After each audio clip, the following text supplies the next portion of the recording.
Hello, everybody, and welcome into this AFC South show 221. We're going to be previewing Week 8. So buckle in if you're an AFC South fan, and just fucking listen. All right. So if you're a Texans fan, head over to that Real Texas Team podcast. Like, subscribe over there. It's one of our sister channels. With me, as always, my resident co-host Isaiah, who is the third and teal host, also the Glitter Kitty Conquistador. You can find him at onlyjags.com and at Duval's Finest across Twitter. Down at the bottom right, we've got Jeff, a.k.a. Big Steck, co-host of Unstable, co-host of Tag Team Talk, and co-host of Your Mother's Dreams. I'm sorry, I was going to do another one, but it was really bad. Make sure you go like, subscribe over there, support he and Justin, as well as Justin over on Kingmaker. Do the same thing for our main man, Andrew, co-host of Titans Table for Two and talking all things two-tone blue.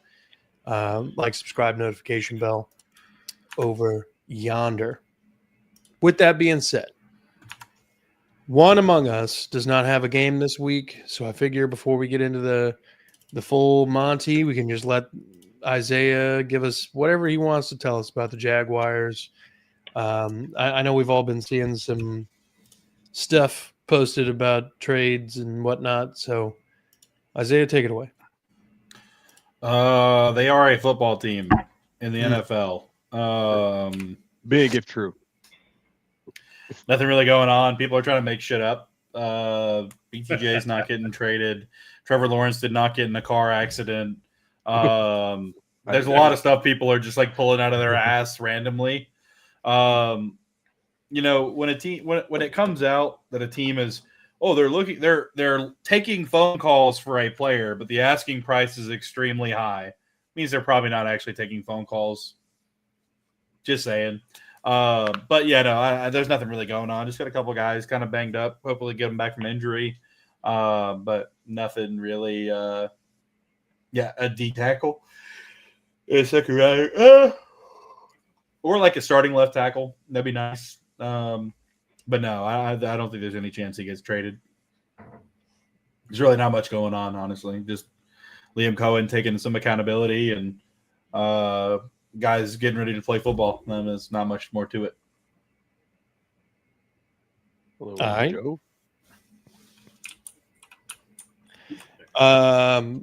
Okay. Well, I guess that's all we're really going to hear out of the Jaguars. That's really it. You guys got anybody interesting coming off a IR potentially, or I don't think so. Somebody who could change the game, so to speak? Nope. It's just another day in Jacksonville, baby. Ain't nothing going on until a trade happens, or like, there's really nothing excited going on right now. I don't know.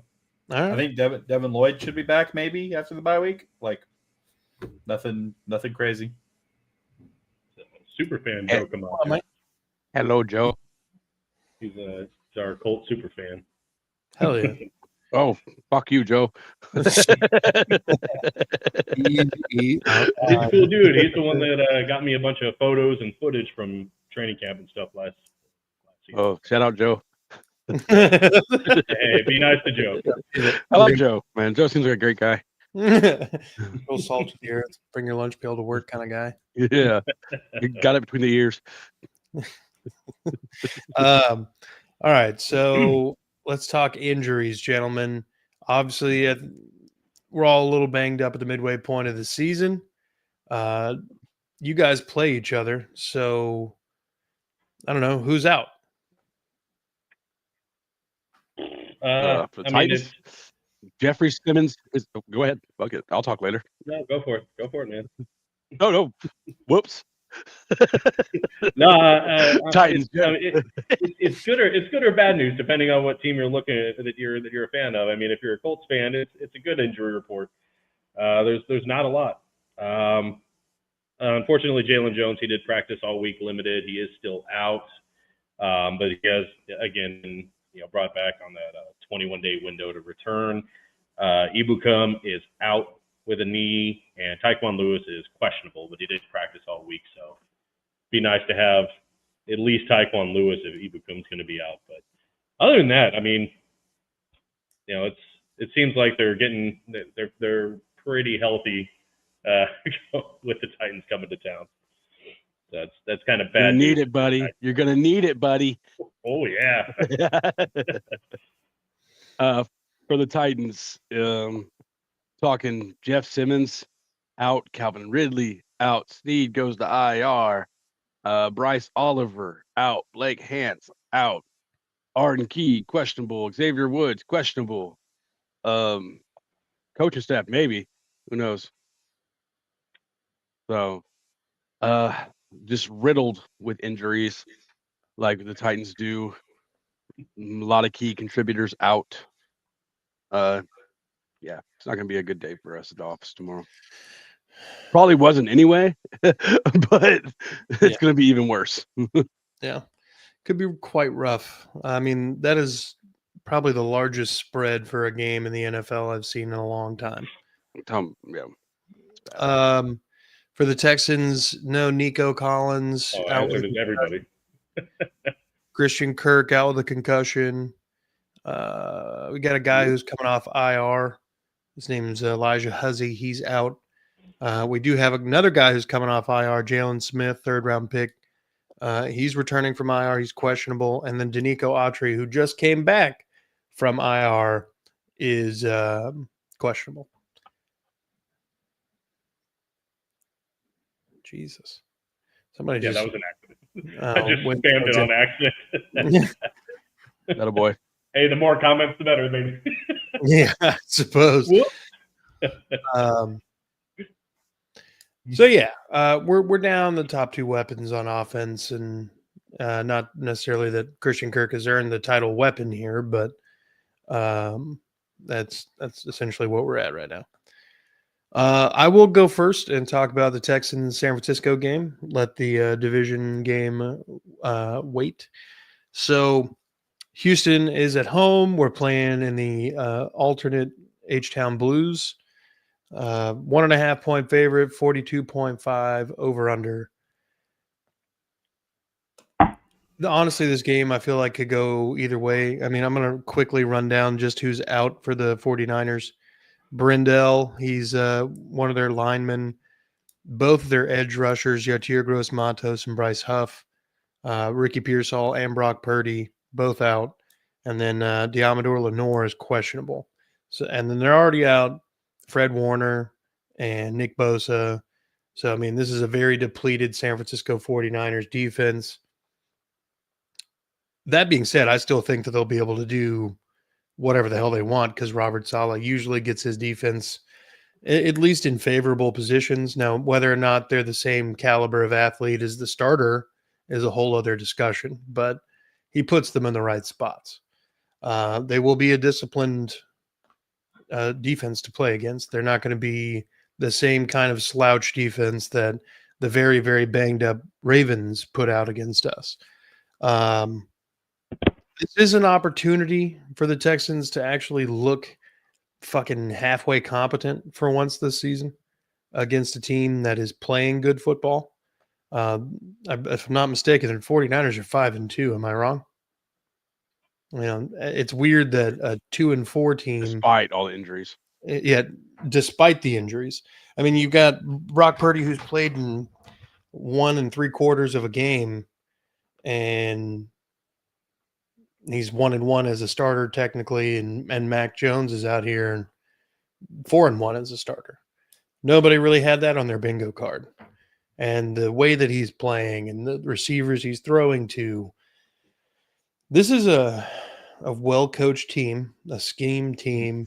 Did you say receivers? Because so what receivers is he throwing? Receivers really aren't getting thrown to that much. Well, fair enough. We looked at it yesterday. I think I could be winning games for the 49ers in that offense.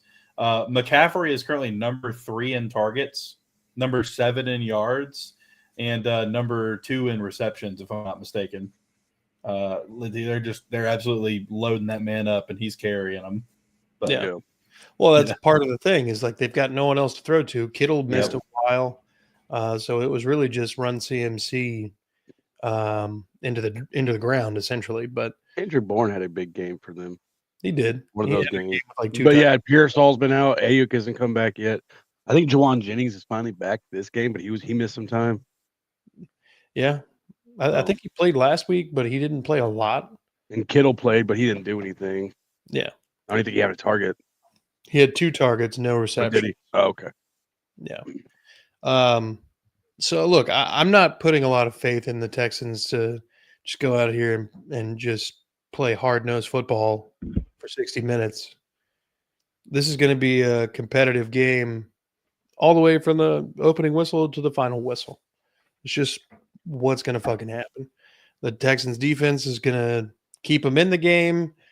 This is all about what the offensive line and CJ Stroud can put together. And if the coaching staff can get the fuck out of its own way. I mean, Jeff, how many offensive linemen have been demoted and then promoted and then demoted and then promoted again on the Colts offensive line? Not very many. It's been pretty consistent. Yeah. Isaiah, I'm not going to speak for you. I don't know. Has that happened much for you? Like guys that like get promoted, then just like taken off, then put back on, then taken off, then put back on. No. Yeah, like if Ezra Cleveland, I don't know if he's playing well or bad this year, but if one game he starts, the next game he's a backup, the next game he's starting again. Yeah, we haven't had that. Okay.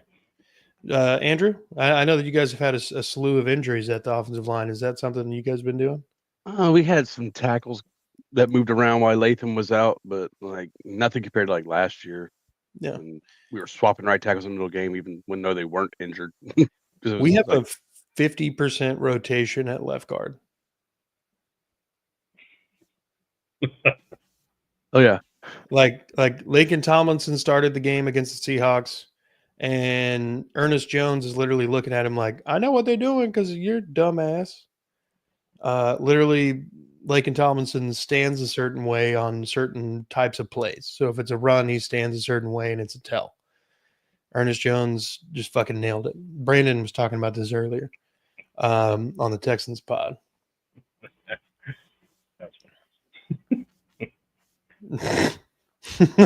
What, big white dudes? What are you trying to say, bro? Which one am I? Which one am I? Tortellini. Come on now. Big meaty men bumping meat. Yeah. Bunch of meat bumping dudes. Hey. Or just a bunch of corn-fed boys. Look, I don't really think that this is going to be, a Ravens situation. I think this will be a hard-fought game, and Stroud's got a fuck ton to prove. I also am going to be interested to see how, when Christian Kirk was in the game, Jalen Noel was like second on the depth chart. Like if Kirk needed to come out, Noel would come in. But then when Kirk got hurt, he was demoted to third team, and Braxton Berrios became the fucking starting slot and played 50% of snaps against the Seahawks. And then Jalen Noel comes in and gets 74 yards and actually helps the offense move. I can hope that they learn from this, but based on the things from the past, I have no faith that they will actually learn that. Thanks for Kirk, Cam Robinson, and Ronald Darby. Very helpful. That's funny, Brandon. So I'm going to put the score, same thing I said on the Texans pod, 28-20. I think there'll be a defensive touchdown by Houston at some point in the game. I think they got a game plan to stop Christian McCaffrey from exploding all over them like a Mentos Coke. So that's pretty much it. Gentlemen, thoughts?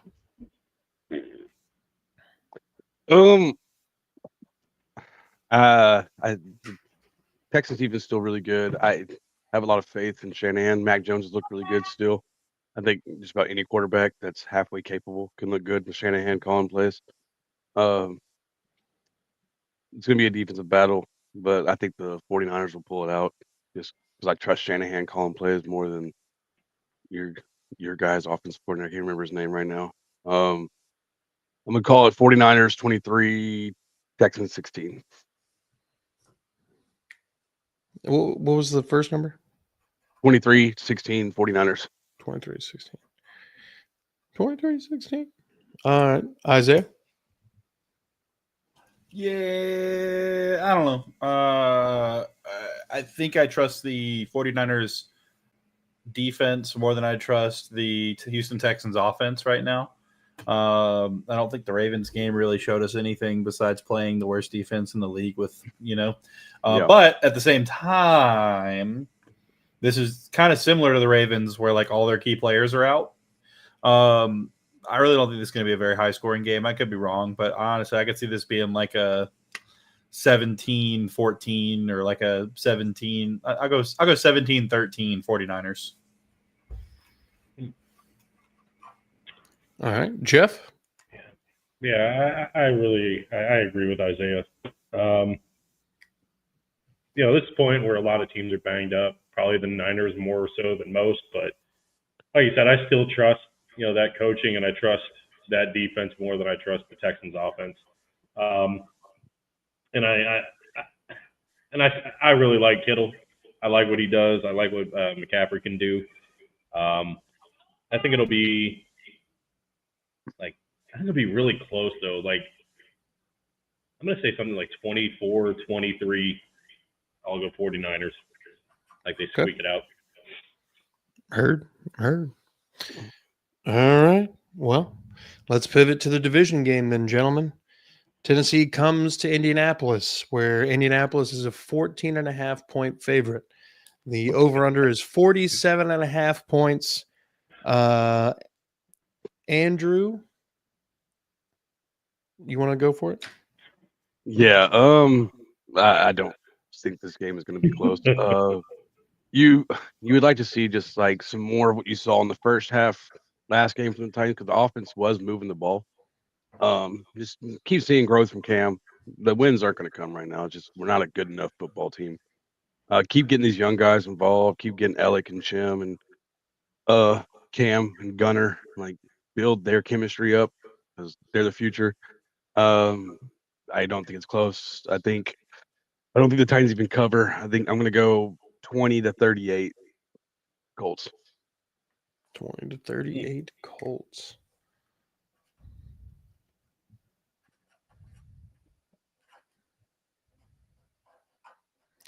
All right, Hefe.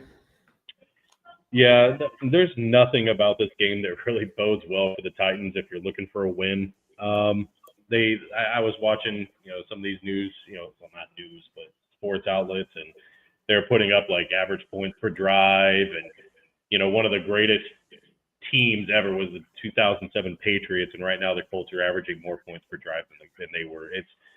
The Colts are doing a lot of really good things offensively. I do think that the Titans will put up yards. That's kind of what the Colts have let up all year. They've let up a lot of yards, but they've kind of bend but don't break. So I expect to see more of that. So I do think the Titans will have success moving the football.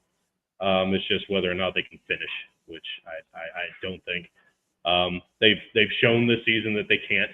I think we can all kind of agree. Like, do we all think the Jets are the worst team in the NFL? Just a general question. Yeah, we're not far off of it, but they're averaging over 18 points a game, and the Titans are at like 13.7.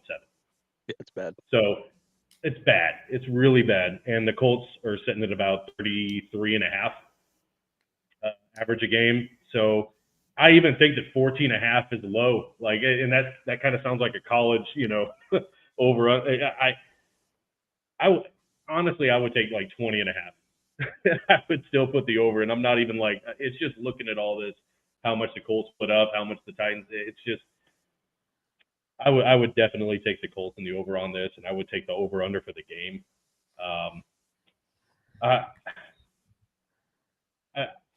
going to say Colts. Like it might be 31-10 at halftime. I don't see any reason why it wouldn't be. So I'm going to go like final like 45-17. If you want to bet, like if this is not going to be a very competitive game, I don't see. Isaiah? Yeah, I think that this is going to be a great game for the Titans to work on their chemistry and moving the ball. Because like Jeff said, I do think they are going to move the football because that is something the Colts have kind of let it just that bend but don't break, and then they really bear down in the red zone. But honestly, this will be a good one for like starting the drive. The Colts to be able to come out, or not Colts, sorry, the Titans to be able to come out hot. Cam Ward kind of get some early good throws, hit the easy stuff, hit some checkdowns. And then if they can convert a couple of red zone trips in this game, I mean, that's a win. And just continue, like Andrew said, I mean, you've got a great young cast of guys that are really putting up some good numbers. I mean, I don't think anybody would have expected at the beginning of the season that DK would be leading the league right now in 27-14. And, wait, I don't think anybody thought that Jamari DK would be currently leading the league in all-purpose yards. He's been playing really well. Florida product, go Gators. But it's one of those things that it could be a really great game. And like, there's no moral victories, but for the Titans and the way their season's going right now, absolutely take some moral victories and really string together some good drives. That way, when you go up against a weaker opponent who's not, scoring 50 points a game right now, you can really potentially take a couple more wins this season. Really put some good drives together. But yeah, I mean, I think it's just a good one for them to kind of just get some chemistry going. But yeah, I think it's going to be like 30. I'd say like 38-17. I do think they're going to score some points. And they're going to kick at least one field goal. But I mean, I could see this being like a 5 or 6 field goal game for the Titans. Yeah, makes some sense. I'm going to go 13-10 Tennessee. Just chaos game. Like a game that shouldn't go this poorly for the Colts. Like, I have no faith in this outcome, but I just think this is the one game where the Colts actually like just slip up. It's their one fuck up game, and Cam Ward looks not great, but a rookie and making progress. Going for the trap game, huh? It can't really be a trap game with a division team because they play frequently. They know each other inside and out. Even though an interim situation with Mike McCoy, they still studied the Colts. They know what the Colts are good at. They know what the Colts are going to do. They've played them already. It's not a mystery. I don't necessarily think that that the Titans have the personnel available to them to actually make this happen. I'm just saying, if there was ever a game for the Colts to just shit the bed for no apparent reason, it would be this one. I don't even necessarily want that to happen. But I think that this is the one game that it happens. And it'll be, again, 13-10. So it's not like you got blown out. It just sucks that it was the Titans. They might put up 20 in the first quarter. Look, that is more likely than anything what happens. It is more than likely what you said at halftime, 31-10, and I'm fully on board with that. And I have accepted this as the gospel. But there is like a sliver of a sliver's chance that the Titans could somehow pull some magic out of the old first round pick and see what happens. No, Brandon, we can't get Quentin Nelson, Jeffrey Simmons fight. Jeffrey Simmons is not playing. I wouldn't. I think it means like an HBO like go out there and fight MMA.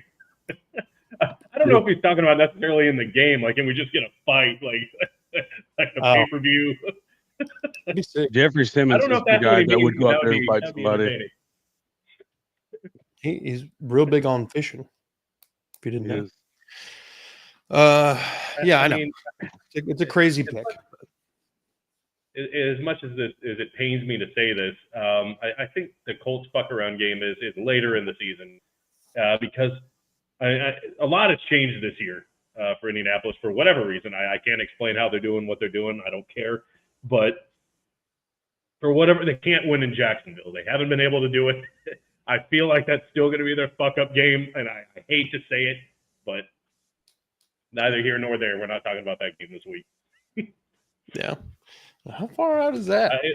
That's got to be coming up, right?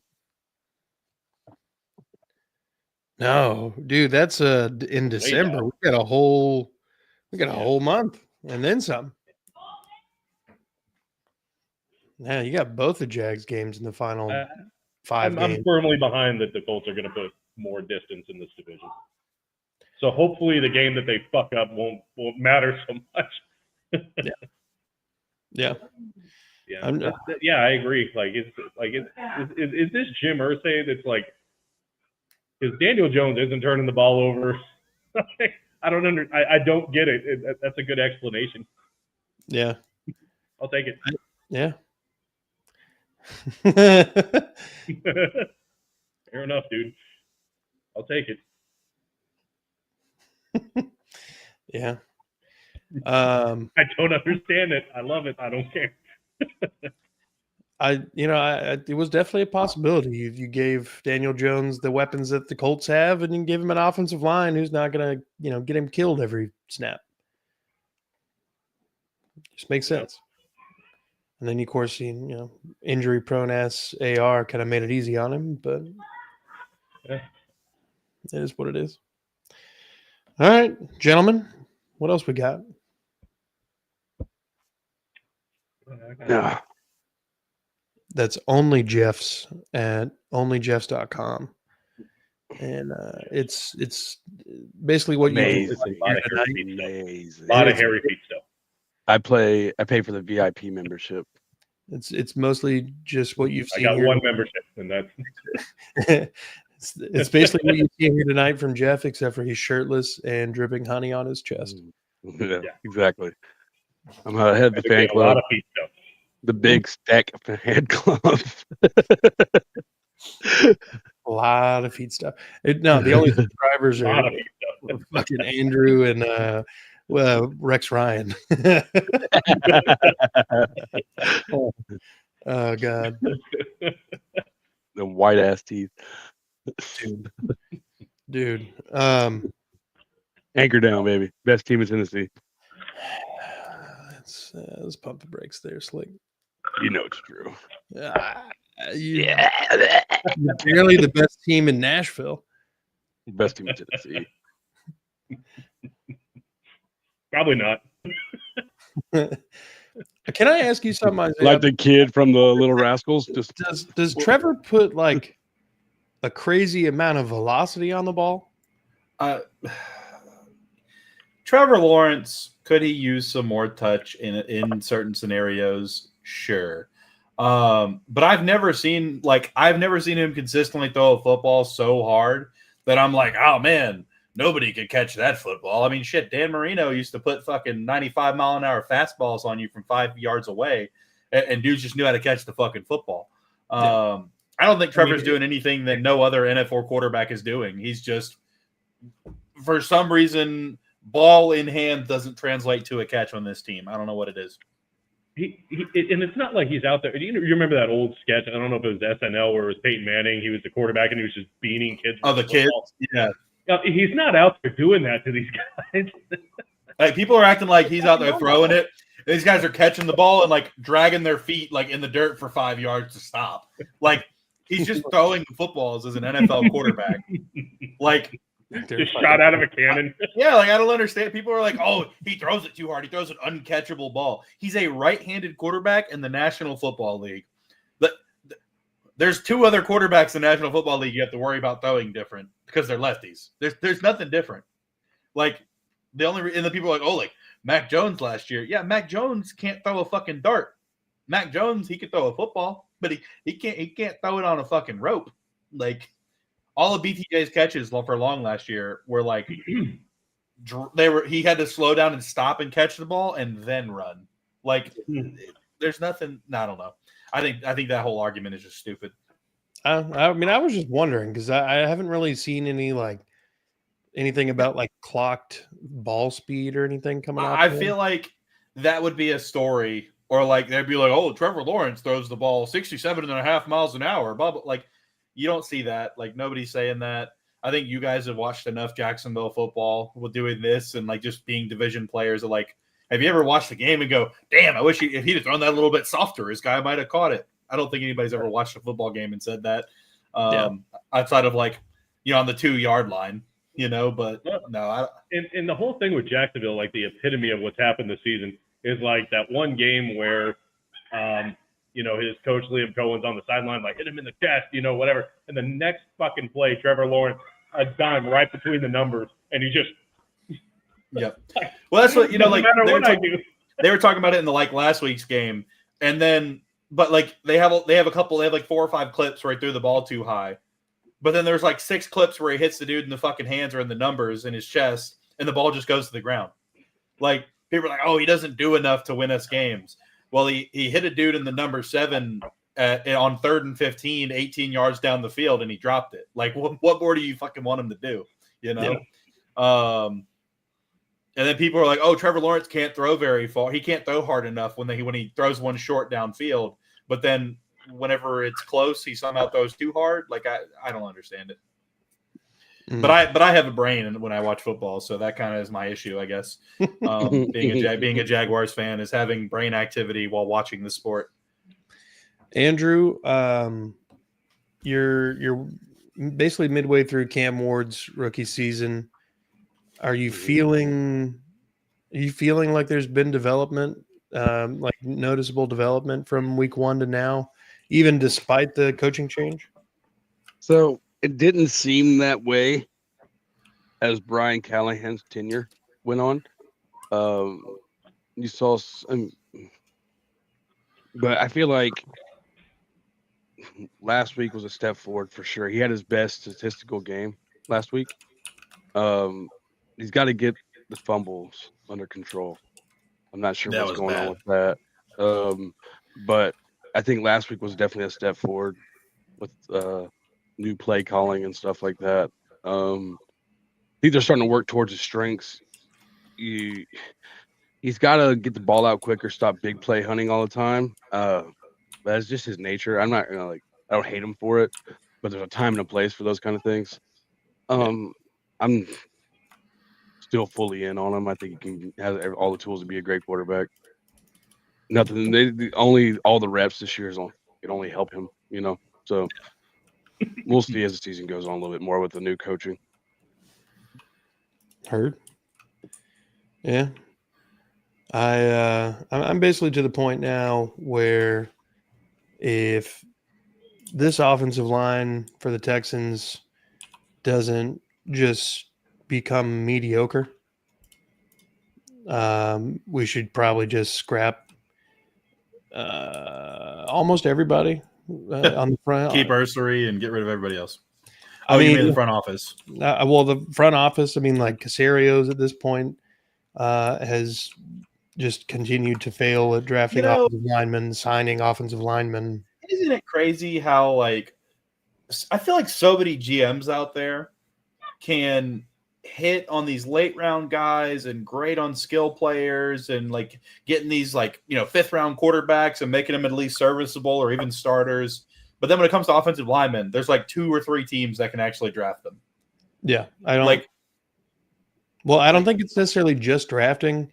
There's a regular I used to have at one of the pubs who was talking about you can have the best prospect in the world whose football IQ is through the roof, but you bring him in, you put him in a system that he doesn't do very well.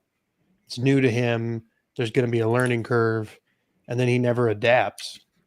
Is his failure because of him, or is it because he was put in a situation to fail? You know what I mean? It's kind of like the way everybody kind of Baker Mayfield wasn't successful in Cleveland, in Cleveland's eyes. And then he goes and finds a team that actually wants to invest in him. And next thing you know, they're, one of the best teams in the NFC. For now, injuries may have something to say about that, but yeah, they've been getting the injury bug bad. Dude, it's wild this year. Because Evans went out and then he came back and now he's out again and he's not going to play the rest of the season. Yep. There goes his streak. Titans still on Ruben Bain train. I hope so. We need that. People said our division is like 75% defensive line. Yeah. I mean, yeah, not just draft and develop. Yeah, but ultimately, Casario's on the hot seat. I think, if there's not some sort of turnaround, you're getting rid of your offensive line coach. Kaylee's gone, and you're yet again putting CJ Stroud in a brand new system, and he's going to have another year of, is this going to work? And I think that the Texans very well in a couple of years may be looking back and saying, shit, we kind of fucked that one up, didn't we? There's a better than good chance, in my opinion, that CJ Stroud is going to go the way of David Carr with his career. And it might be a thing where, he gets a Sam Darnold second chance and blossoms somewhere else. But I can't imagine they're going to pay him at this point. And being that this is his third year, at some point in the near future, you're looking at the extension. And You think they're going to pick up his 5th-year option next year? You'll pick up his 5th year for sure, I think. Probably, yeah. I could see it. But I think it's a good spot to go and wrap it up, gentlemen. I want to thank you all for taking time out of your busy schedules to come on and talk AFC South ball. Make sure you go ahead to Titans Table for Two. Support Andrew and Christian over there, doing all the things Titans related. Go on to Unstabled. Support Jeff and Justin. Do the same thing at Tag Team Talk. Do the same thing for Justin at Kingmaker Sports. Make sure you're going over to Third and Teal. Subscribe if you're a Jags fan. That way you can support Isaiah, Eric, and Trevor. And what he said. And then if you're a Texans fan, go on over to That Real Texas Team podcast, and you'll see me and Mike and Chris holding it down talking about the Bulls. So, without any further ado, hit the buttons here. Be good people. Fuck the Cowboys. Fuck 'em. It was never the Titans. Fuck the Commodores.